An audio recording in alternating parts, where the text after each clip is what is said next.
नमस्कार दोस्तों, हम लोग आ गए हैं एक साइट पे जहाँ पे अभी हमारी साइट डाउन है। तो हम यहाँ पे यूवीआर का कॉन्फ़िगरेशन करेंगे। तो सबसे पहले हम ब्राउज़र खोलते हैं और अपना यहाँ पे हम लोग कुछ आईपी मैं पहले से ही बुकमार्क में सेव करके रखा हुआ हूँ। तो आप लोग को कुछ डिस्प्ले पे इस प्रकार की आईपी देखने को मिल रही है। तो इन आईपी को सबसे पहले करने से पहले हम लोग को लैपटॉप पे जाना पड़ेगा और वहाँ पे कंट्रोल पैनल में चेंज एडाप्टर सेटिंग के पास जाना पड़ेगा। तो चेंज एडाप्टर सेटिंग में जाएंगे, वहाँ पे हमें ईथरनेट पोर्ट देखने को मिलेगा। ईथरनेट ऑप्शन में जाएंगे, उसको डबल क्लिक करेंगे तो आपको प्रॉपर्टीज़ का ऑप्शन दिखेगा और उसमें आपको डाटा सेंड और रिसीव का सारा चीज़ दिखता रहता है। तो आपको यहाँ पे डबल क्लिक करने के बाद IPv4 में जाएंगे और उसमें आपको ऐसे कुछ आईपी डालनी पड़ेगी, जिसमें हमने पहले से आईपी डाल के रखी हुई है। तो आपको आईपी यूबीआर को कॉन्फ़िगर करने के लिए कुछ आईपी आपको ऐसे ही डालनी पड़ेगी। तो हमने अपना आईपी डाल के उसको ओके कर दिया और फिर हम यहाँ से बाहर जाएंगे ब्राउज़र में। तो HFCL यूबीआर को लॉगिन करने के लिए हमने जो है फायरफॉक्स का ब्राउज़र लॉगिन करने के लिए डाउनलोड किया है। यहाँ से हमने फायरफॉक्स का ब्राउज़र ओपन किया और इस पर हमने अपनी आईपी जो है डाल ली है। तो हम अभी कस्टमर इंड पे हैं। तो यहाँ पे हमने आईपी जो डाली हुई है 169.254.10.11। चूँकि यूबीआर हमने पूरा कॉन्फ़िगर कर लिया है तो हमने इसी आईपी से हमको इसको लॉगिन करना पड़ेगा। तो हम ये आईपी डालेंगे और यूबीआर को लॉगिन करेंगे। तो कुछ इस प्रकार से हमारा यूबीआर जो है लॉगिन हो जाएगा। जब यूबीआर लॉगिन हो जाएगा तो आपको जो है आईडी और पासवर्ड डालना पड़ेगा। तो आप लोग आईडी और पासवर्ड जो है अपना पता कर लीजिएगा। हमें हर तरफ आईडी पासवर्ड कभी चेंज होता रहता है, तो आईडी पासवर्ड डाल के हमने लॉगिन कर लिया।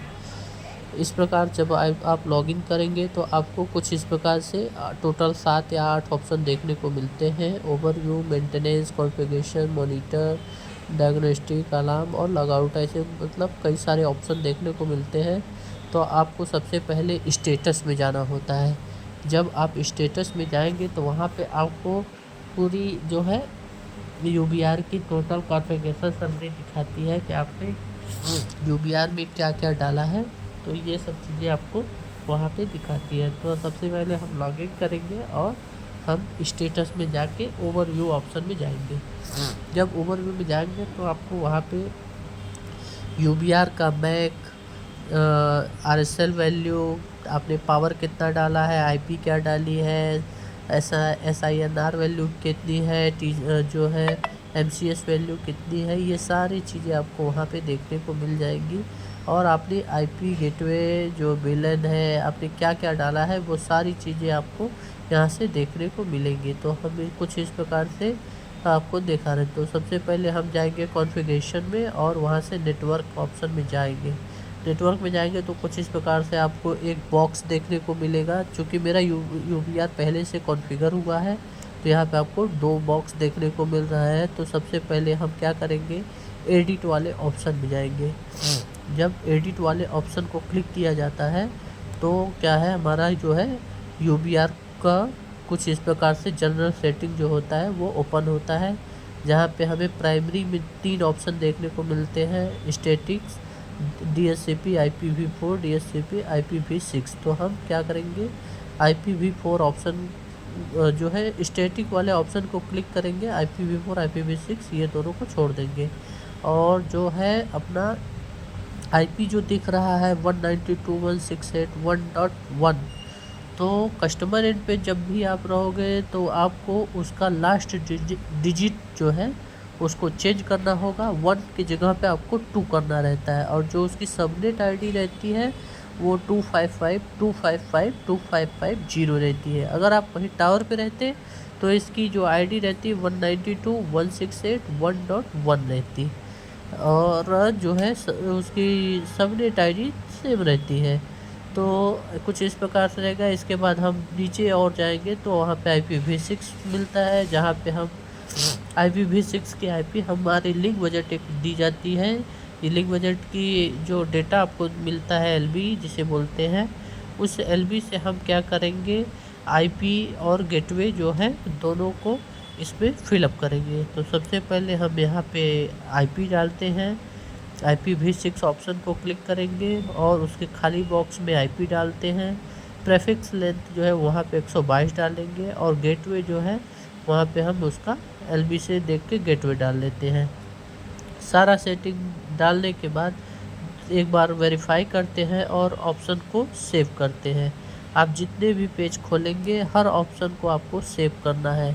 तो कुछ इस प्रकार से हमारा जो नेटवर्क ऑप्शन है वो वहाँ पे अभी अप्लाई हो चुका है और ये ऑप्शन हमारा सेव हो रहा है। जब आप सेव करेंगे तो कुछ इस प्रकार के अप्लाई चेंजेस का ऑप्शन आता है और ये आपका ऑप्शन पूरा सेव हो चुका है। UBR हमारा चूँकि कॉन्फ़िगर था तो हम आपको दिखाने के लिए कुछ इस प्रकार से आपको दिखा रहे हैं। इसके बाद हम TDMA ऑप्शन में जाएंगे, जहाँ पे आपको आप टावर एंड पे हैं तो मास्टर और कस्टमर एंड पे हैं तो इसलिए ऑप्शन को सिलेक्ट कर सकते हैं। तो चूँकि हम लोग कस्टमर पे हैं तो कस्टमर के लिए इसलिए ऑप्शन को सिलेक्ट किए हैं। जब आप इसलिए सिलेक्ट करते हैं तो वैसे ही वो तुरंत आपको टावर एंड का मैक मांगेगा। तो आपको टावर एंड का मैक पता करना होगा। अगर आपको पता नहीं है तो आपको लिंक बजट या LB से देखने को मिल जाएगी, या तो आपको लोकल आपके जो नोक होते हैं वो आपको दे देंगे। तो इस प्रकार से आप जो है मैक यहाँ पे डाल के फिर उसके बाद उस ऑप्शन को सेव कर देंगे। बाकी आपको कोई भी छेड़छाड़ यहाँ पे नहीं करनी है। तो इस प्रकार से हमने TDMA ऑप्शन को सारा जो डेटा है एक बार वेरीफाई करेंगे, सारा चीज़ जांच पर रख लेंगे कि हम जिस जगह है वो वहाँ का डेटा हमने सही डाला या नहीं, और इसके बाद हम उसको सेव कर लेंगे। सेव करेंगे तो कुछ इस प्रकार से आपका सर्वर का जो है वो फिर से घूमने लगेगा और जब आपका डाटा पूरी तरह से सेव हो जाएगा तो वो हट जाएगा वहाँ से। देखिए कुछ इस प्रकार से आपका वो जो घूम रहा था वो हट गया। और फिर इसके बाद TDMA ऑप्शन को सिलेक्ट जब पूरा करके भर लेते हैं तो फिर बैक हॉल में जाते हैं। बैक हॉल रेडियो ऑप्शन को सिलेक्ट करेंगे तो आपको वहाँ पे channel width, country code, TFS ये सारे ऑप्शन आते हैं। तो कुछ इस प्रकार से आपको एक एक करके डेटा को पहले पढ़ना है और आपको सारी चीज़ें धीरे धीरे करके एक एक चीज़ को वेरीफाई करके भरनी है। तो आप चूँकि इंडिया में रहते हैं तो आपको इंडिया सिलेक्ट करना पड़ेगा। चैनल विड्थ आपको देख के आपको भर लेना है। इसके बाद DFS को जो है वहाँ पे डिसेबल रहता है तो हमें उसको इनेबल करना पड़ता है। बाकी चीज़ें जो रहती हैं वो जैसे पावर है, पावर आपका LB में मिलता है तो कितना आपका UBR के लिए पावर दिया गया है वो आप देख के एक बार उसको फिर डाल के उसको फिर ऑप्शन को सेव करना रहता है। तो सारा चीज़ हम एक बार बैकग्राउंड रेडियो में सारा ऑप्शन सेलेक्ट कर लेंगे और उसके बाद जब सेव करते हैं तो कुछ इस प्रकार से हमें एक IP देखने को मिलती है। और ये जो ऑप्शन देखने को मिल रहा है उसमें वो बोलता है कि टावर इंड और कस्टमर इंड का जो है आपने डेटा सेम डाला है या नहीं, ये सारी चीज़ें वो वेरीफाई करने के लिए आपको एक ऐसा प्रकार का नोटिफिकेशन देता है। तो आपको उसको पढ़ना है और फिर ओके करना है। जब आप ओके करेंगे तो ये आपका बैकग्राउंड रेडियो का जो डेटा है वो फिर सेव होने लगेगा। जब सेव होगा तो कुछ इस प्रकार से सर्वर फिर से घूमने लगेगा। तो आप लोग देख सकते हैं कि वो सर्वर घूम रहा है। जैसे ही वो डेटा पूरा सेव हो जाएगा तो ऑटो फिर वहाँ से हट जाएगा। तो हमारा ये डेटा अभी सेव हो चुका है और पूरा जो है सर्वर जो घूम रहा था वो हट चुका है। इसके बाद SNMP में जाते हैं।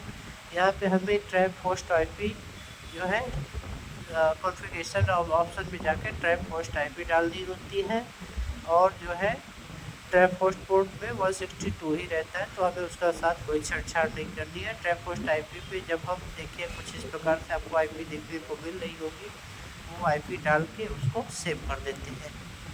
जब सेव करेंगे तो फिर से वैसे ही सर्वर घूमने लगेगा। जो कोरोना टाइप का देख रहे हैं आप लोग अप्लाई चेंजेस के नीचे, वो सेव हो जाएगा तो फिर वो फिर हट जाता है।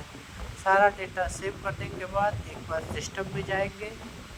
सिस्टम में जाएंगे तो वहाँ पे आपको कॉन्फ़िगरेशन से रिलेटेड कुछ चीज़ें मांगी जाती हैं, जैसे होस्ट नेम मांगा जाता है, साइट ID मांगी जाती है। तो होस्ट नेम में आपको साइट की any ID डालनी पड़ती है और जो साइट नेम है, साइट नेम में अगर आप टावर एंड पे हैं तो टावर की साइट आईडी, जब आप सारा सेटिंग और कॉन्फ़िगरेशन कर लेंगे तो आपको सिस्टम में एक बार जाके बस आपको होस्ट नेम, साइट आईडी यही सब डालना रहता है। तो होस्ट नेम में आपको एनी आईडी डालना रहता है और साइट नेम में आपको साइट आईडी डालना रहता है। आप जिस एंड पे टावर पे रहेंगे तो टावर, कस्टमर पे रहेंगे तो कस्टमर। इसके बाद आपको टाइम जोन और बजट जो है ये सब कुछ नहीं करना रहता है, बाकी चीज़ें सब सेव रहेंगी। आपको सिर्फ यहाँ से सेव करना है। जब सारा चीज़ सेव हो जाएगा तो आपको फिर सीधे स्टेटस पे जाना है। स्टेटस पे जाके एक बार ओवरव्यू पे क्लिक करना है। तो कुछ आपको इस प्रकार से आपको जितना भी चीज़ आपने LB से देख के डाला है आपको सारा चीज़ मिल जाएगा। जैसे यहाँ पे अभी नेम में लोकल दिखा रहा है, मैक एड्रेस आपको UBR का है। अभी अलार्म चूँकि कनेक्ट नहीं है तो कोई अलार्म नहीं दिखा रहा है। GPS लॉक है। मोड जो है मास्टर और स्लेव है, जो कि हम कस्टमर पे है तो स्लेव है। अगर यहीं टावर पे रहते हैं तो ये मास्टर हो जाता। यह हमारी जो है IP है UBR की लॉगिन करने के लिए। ये हमारा चैनल बैंडविड्थ है। MCS वैल्यू 0 से लेकर 9 पे रहता है। TX पावर 27 का दिखा रहा है, जबकि हमने यहाँ पे 3 पे डाला है। जब वो कनेक्ट होगा तो वो ऑटो चेंज हो जाएगा। RSL वैल्यू अभी चूँकि UBR हमारा लिंक नहीं हुआ है तो अभी 92 दिखा रहा है। जैसे लिंक होगा वो RSL चेंज हो जाएगा। और ये भी सेम ऐसे ही लिंक होंगे तो ये सब जो है वैल्यू चेंज हो जाएंगी। इसके बाद सिस्टम समरी में आपको सारा चीज़ देखने को मिल रहा है, जैसा कि आप देख रहे हैं। यहाँ पे host name, mode, site name, time, date, time zone, सारा चीज़ आपको एक एक चीज़ देखने को यहाँ पे मिलेगा। तो आप इसी प्रकार से सब कुछ देख सकते हैं। सिस्टम फीचर में जाएंगे तो यहाँ पे आपको ATPC, jumbo, QS, RLS, SNMP option आएगा। सॉफ्टवेयर में आपको UBR का वर्जन दिखेगा, कौन सा वर्जन का है, कौन सा फॉर्मवेयर चढ़ा हुआ है, कितने साइज का है, ये सारा चीज़ आपको देखने को मिलेगा। हार्डवेयर में UBR का पूरा डिटेल देखने को मिलेगा, कौन से टाइप का UBR है, कौन सा मॉडल है, मैक क्या है, सीरियल नंबर क्या है, ये सारा चीज़ आपको देखने को मिल जा सकता है। आपको एक ऊपर ऑप्शन दिख रहा होगा बैकहॉल नेटवर्क ओवरव्यू, जिसमें आपको टेबल का ऑप्शन दिख रहा है, ग्राफिक्स का ऑप्शन दिख रहा है। ग्राफिक्स में आपको कुछ इस प्रकार से UBR का लिंक, कैसे UBR लिंक होता है एक डिवाइस से दूसरा मतलब दूसरा UBR, कुछ इस प्रकार से आपको ये लिंक का वो दिखा रहा है। ऊपर TX पावर ट्रांसमिट हो रहा है, RX मतलब रिसीव हो रहा है। ये हमारा गेटवे है, ये MS सर्वर है और ये GPS है।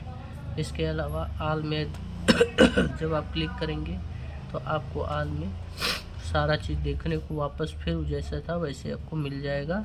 यहाँ पे आपका जो भी कॉन्फ़िगरेशन है वो सब कुछ देखने को मिल जाएगा।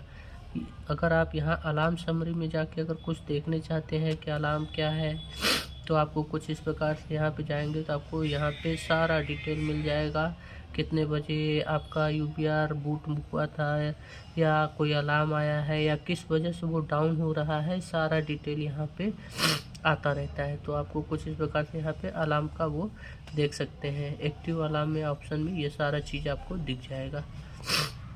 डायग्नोस्टिक ऑप्शन आपको देखेंगे तो डायग्नोस्टिक में ये दो ऑप्शन देखने को मिल रहे हैं, थ्रूपुट एस्टिमेशन और है ऑडिट लॉक्स। ऑडिट लॉक्स में अगर आप जाएंगे तो ऑडिट लॉक्स में आपको सारा चीज़ देखने को मिलेगा। SNMP network, backhaul, TDMA network, ये सारा चीज़ का जो आपने कॉन्फ़िगरेशन क्या क्या किया है या क्या चीज़ डाला हुआ है, ये सारा चीज़ यहाँ पे आपको देखने को मिल जाएगा। तो इस प्रकार से आपका पूरा कॉन्फ़िगरेशन होता है। यह आपका रियल टाइम ग्राफिक्स है। यहाँ पे क्या ट्रैफिक ले रहा है, कितना का वो है, सारा चीज़ आपको देखने को मिलेगा। चूँकि अभी UBR हमारा कनेक्ट नहीं है तो यहाँ पे हमें अभी कुछ भी देखने को नहीं मिल रहा है। ट्रैफिक है, जैसे यहाँ पे लोड है, ट्रैफिक है, ट्रैफिक में आपको यहाँ पे क्या कनेक्ट है, कितना KB का या कितने MB का आपको ट्रैफिक चल रहा है, ये सारा चीज़ आपको यहाँ पे देखने को मिलेगा। सिग्नल नॉइज है, सिग्नल नॉइज में जो है कस्टमर की कनेक्टिविटी से लेके लॉस जो है या पैकेट डाटा, ये सब यहाँ पे आपको देखने को मिलेगा। चैनल इंटरफेस में आप जाएंगे तो चैनल इंटरफेस में आपको जैसे ही ऑप्शन ओपन करेंगे कुछ इस प्रकार से ये आपको चैनल की फ्रिक्वेंसी दिखाई देगी। और यहाँ पे TX पावर है जो कि हमें UBR का एक चालू करने के लिए उसको पावर दिया जाता है, तो हम वो पावर यहाँ पे सिलेक्ट करते हैं।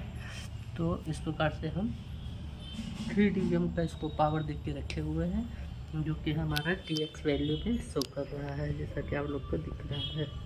और यहाँ पे हमारा उसका ग्राफ दिख रहा है। तो आप लोगों को मेरा कॉन्फ़िगरेशन करना और सिखाना कैसा लगा, लाइक और कमेंट करके हमें ज़रूर बताएं।